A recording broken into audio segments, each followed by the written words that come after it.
I am your host, MISHUMA SABA, M.SABA, and this is our Cultural Variety Podcast. Stay tuned.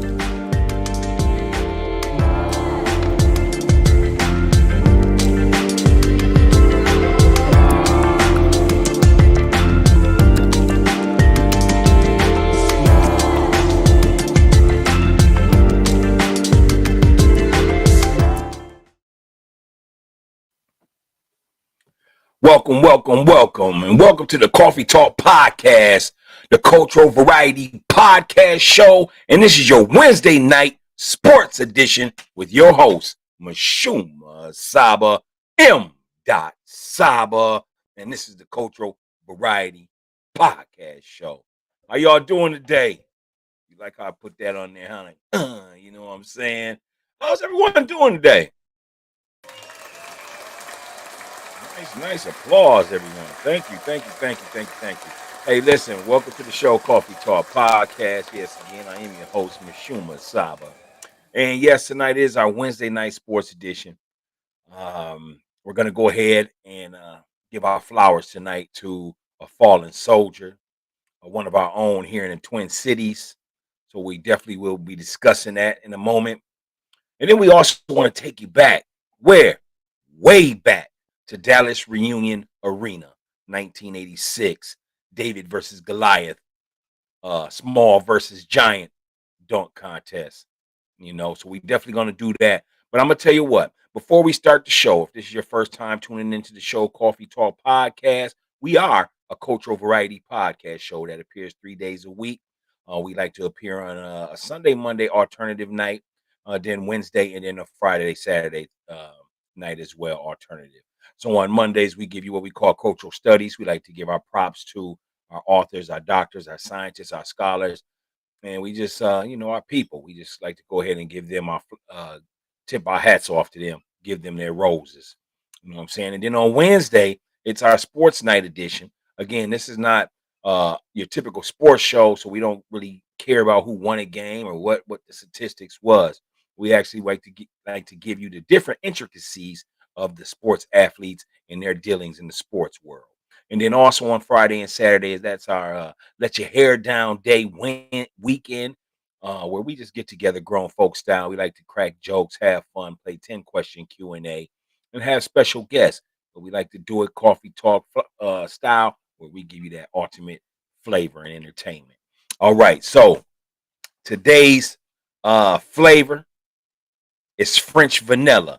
French vanilla coffee is that delicious flavor that adds a rich, full-bodied experience. It's very fresh and heavenly flavored. So tonight's flavor is your French vanilla flavored coffee. And that is your flavor of today here on Coffee Talk Podcast. All right, so let's go ahead and also give you our wise words. We also always like to leave some words of encouragement.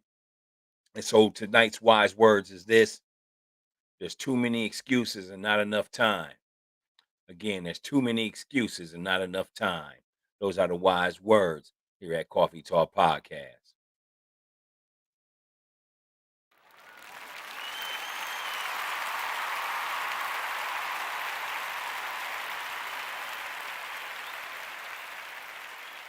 All right. So let me go ahead and take you back. Man, I was a young dude myself, man, but I remember this dunk contest. I seen all the dunk contests, you know what I'm saying? But I want to go ahead and take you back to 1986 slam dunk contest in Dallas Reunion Arena.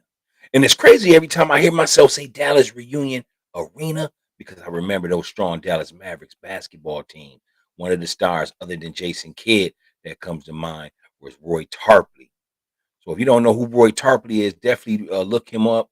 Find out, check out his story. Y'all go on YouTube, check out his documentary. But yeah, Roy Tarpley, power forward for the Dallas Mavericks, used to be a great player, man. And then some personal issues occurred in his career to derail that. So again, Roy Tarpley. But as I think about Dallas reunion in 1986, the slam dunk contest, it was an action-packed crowd of about 20,000 people and they didn't know what they was getting ready to walk into. No, they didn't. Slam dunk contest was in its third year of restarting, I should say, because as you know, the slam dunk contest used to take place in the ABA, and then it transferred over into the NBA. That was back when Dr. J was winning it. Check out them early slam dunk contests. You also can find that on YouTube or any other video outlet. But yeah, but this particular slam dunk contest was between a guy that was 5'7". I mean, this guy was 5'7", and that's generally listed. And what he did was he was going against a juggernaut dunker by the name of Dominique Wilkins. Well, this 5'7" guy, he captured the imaginations of many by winning the dunk contest. Let's go ahead and tell his story. Here we go. Spud Webb battled Dominique Wilkins in a David versus Goliath battle of the dunkers. Dominique was favored to win it. However, many wondered what this small 5'7" guard was going to do. How dare you try to come for the dunk supremacy versus Dominique Wilkins, the man that forced Michael Jordan to jump from the free throw line to beat him, and what is considerably ranked as ranked number 1 or 2 of the best dunk contests ever.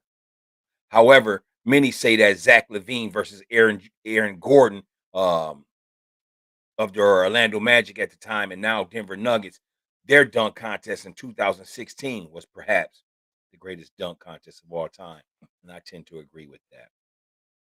But on this night in 1986 in Dallas Reunion Arena, Webb, now 57, won his title in his hometown. He had to beat his Hawks teammate Dominique Wilkins to get the trophy. Even now, Webb sees his win as the ultimate underdog moment, since he still insists that Wilkins is the best dunker of all time. There were only 20,000 people in Reunion Arena, Spud Webb said. I've had over 100,000 people in Dallas tell me they were there. You know what I'm talking about? There's only 20,000 seat arena, man, and Spud Webb said about 100,000 people done told him in Dallas that they was all there. You know what I'm talking about? Yeah. But yeah, it was definitely a great dunk contest. It went down to the wire. And what I want my viewers and my listeners to this podcast to let me know is if you remember, if you're old enough to remember this dunk contest, or if you're old enough to critique it and give it its judgment points on style, go ahead and leave a comment to let me know what you think of Dominique Wilkins' last dunk.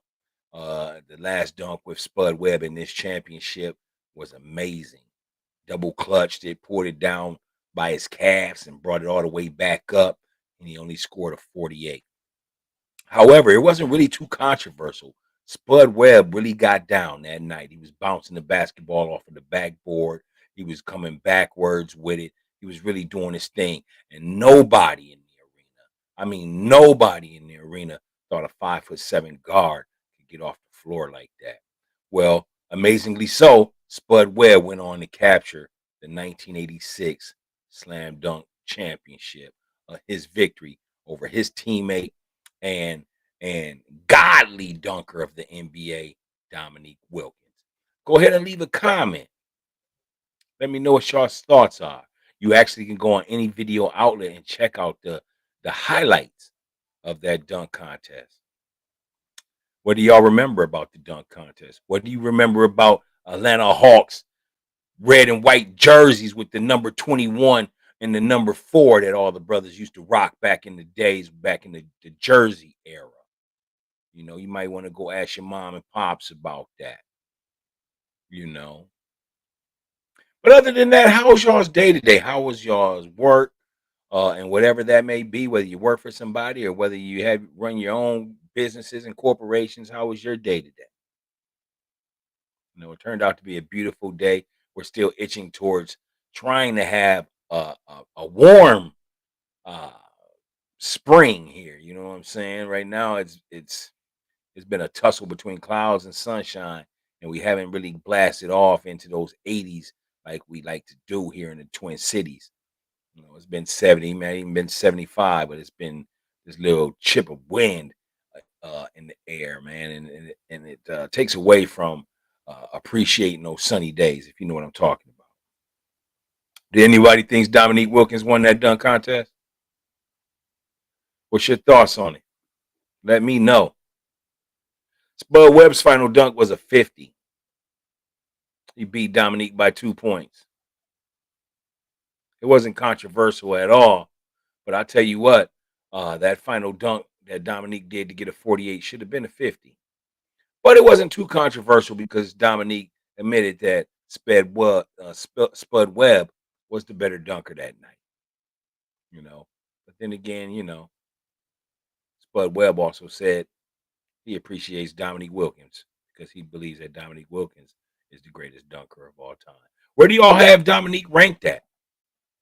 I mean, since 1986, of course, there's been a lot of great dunkers. I mean, you got a guy like Aaron Gordon, again, formerly known with the Orlando Magic of the NBA, now with the Denver Nuggets, who, man, was so good. He's going to go down in history as they're going to actually have a trivia question 10 years from now. They're going to be saying who is the greatest dunker to never win the dunk contest. And that dunker is Aaron Gordon. He lost the dunk contest, which is, again, one of the greatest dunk contests ever in 2016 to Zach LaVine from the Chicago Bulls. But then he came back in 2020 to try to get it. And he got robbed, some people think. You know what I'm saying? Tell me what your thoughts are on that 2020 dunk contest with Aaron Gordon, when Aaron Gordon said he would never do another dunk contest again after that event in 2020, which I think he won. And if there wasn't a guy like a great Zach LaVine, I think he would have won in 2016. Again, it's a classic dunk contest. If you've never seen that dunk contest, man, pour yourself some coffee, a cappuccino, some water, some wine. Pour you a beer, roll up something. Get in front of the TV, go to YouTube and pull up that classic slam dunk contest of 2016, as well as Spud Webb versus Dominique Wilkins, 1986 Dallas Reunion Arena. So definitely check that out. All right, so that is our first segment here at Coffee Talk Podcast. And tell me what's on your mind. How was your day? What do you remember about that dunk contest? Go ahead and hit the like button, share the video. If you're watching on YouTube, go ahead and subscribe. Subscribe to the Coffee Talk Podcast show so you don't never miss out on anything. You know what I'm saying? We love to have you. We love the support. All right, so what I'm going to do is I'm going to go ahead and hit you with a 30-second commercial break, and then we're going to go ahead and talk about one of our own fallen soldiers. I'll be right back. This is your host, MISHUMA SABA, M. SABA, and this is our Cultural Variety Podcast show.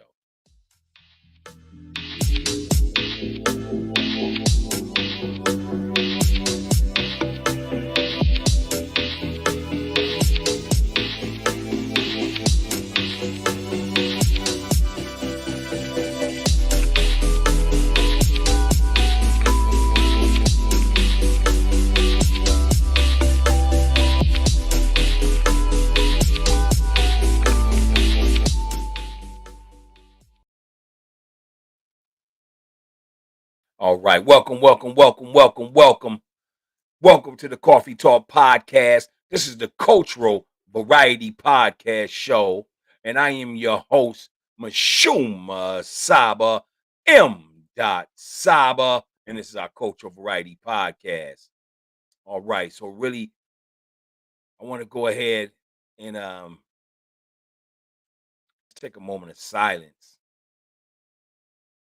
Because we lost one of our soldiers, one of our U of M Gophers, one of the greatest, arguably one of the greatest. Not too many people are going to argue with you, but one of the greatest running backs in Minnesota Gopher history. And this brother here goes by the name of MARION BARBER, out of the city of Plymouth, Minnesota. And let's go ahead and talk about our fallen soldier. Dallas Cowboys running back MARION BARBER died on Wednesday according to the reports from the Fort Worth Star Telegraph. Again, Dallas Cowboys running back Marion Barber died on Wednesday, according to Clarence Hill of the Fort Worth Star Telegraph. Had to get that out. It was a tongue twister. Barber was reportedly found in his apartment by Frisco, Texas police, who were there on a welfare concern. Specifics surrounding his death are not yet known. Dallas Cowboys released a statement today that states, "We are heartbroken by the tragic death of Marion Barber III," the Cowboys said in a statement. Marion was an old school, hard nosed football player who ran with the will to win every down. He had a passion for the game and love for his coaches and teammates. Our hearts go out to Marion's family and friends during this difficult time. This is a statement from the Dallas Cowboys. The Plymouth, Minnesota native was selected by the Dallas Cowboys in the fourth round of the 2005 NFL Draft. Over the next 6 seasons with the Dallas Cowboys, Marion Barber had a career high of 4,780 rushing yards, as well as 53 touchdowns to go along with the 1,300 receiving yards and 6 receiving touchdowns in his career. Barber was selected to the Pro Bowl in 2007 after racking up a career high of 975 rushing yards and 10 rushing TDs. Barber then finished his career with a single season with the Chicago Bears in 2011. So what I would like to do is just take a 7-second moment of silence for our fallen soldier, number 24 for the Dallas Cowboys, number 21 for the Minnesota Golden Gophers, Marion the Barbarian Barber.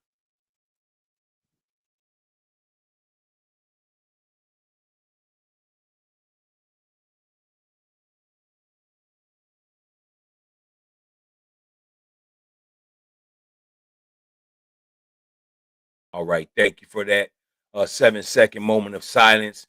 Hey, this is your show, and I like to say we're getting to the tail end right now. So I just want to say this, man. Make sure that you around positive people, positive influencers as well.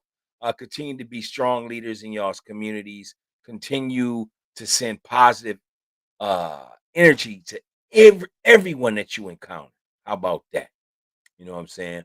But other than that, man, I just want to thank you for continuously supporting the Coffee Talk podcast show 3 days a week. Whether you like to just pop in once a week, you may like the cultural studies night, you may like our Wednesday night sports edition, or you may like to just come in and let your hair down after a long, hard work weekend on the weekends. But I thank you, thank you, thank you for supporting the Coffee Talk podcast show. And again, we send our hats off to the Barber family in Plymouth and Wayzata, Minnesota. And we're gonna miss you, big boy. You really got down for my Cowboys. I was definitely a big fan, and with the Gophers as you was running for 1,000-yard seasons, man. I remember you was getting busy. All right, but other than that, man, I'm gonna hit you with the universal peace sign. This is Coffee Talk Podcast, the Wednesday night cultural variety podcast show. I am your host, MISHUMA SABA, M. Saba, and this is our cultural variety podcast show. Until next time, peace.